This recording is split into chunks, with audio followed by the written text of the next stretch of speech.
Dekabrda bura 104 ailənin köçürülməsi nəzərdə tutulur. 2026-cı ilin yanvar-fevral aylarında isə daha 1164 ailə köçürüləcək. Binalar daimi su, elektrik və sürətli internet xətləri, mənzillər isə istilik və daimi isti su ilə təmin edilib. Kompleksin ərazisində geniş miqyaslı abadlıq, quruculuq işləri aparılıb. Uzunluğu 5 kilometrə yaxın olan daxili yollar çəkilib, idman və uşaq oyun meydançaları, velosiped zolağı, yerüstü və 1218 yerli yeraltı avtomobil dayanacaqları yaradılıb.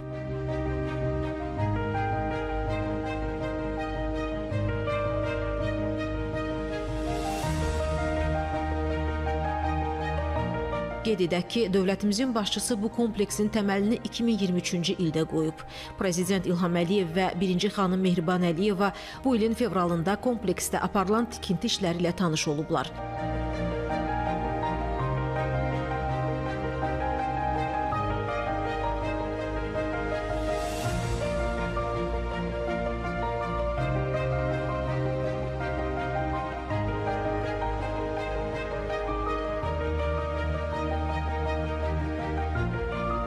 Qarabağ və Şərqi Zəngəzurun bərpasında əsas prinsip müasir standartlara uyğun yaşayış məntəqələrinin qurulması ilə keçmiş məcburi köçkünlərin rahat yaşayışını təmin etməkdən ibarətdir. Bununla yanaşı, sosial infrastrukturun yaradılması xüsusilə diqqət mərkəzində saxlanılır.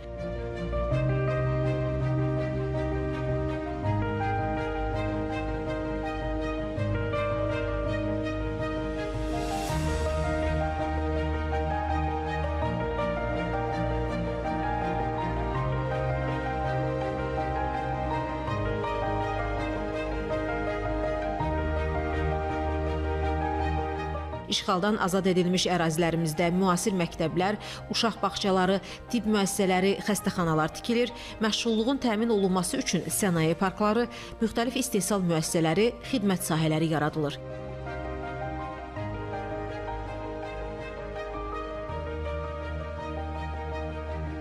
Bütün bu tədbirlər Qarabağ və Şərqi Zəngəzurun qısa müddətdə dirçəldilməsinə, əhalinin dayanıqlı məskunlaşmasına və bölgənin sürətli inkişafına xidmət edir.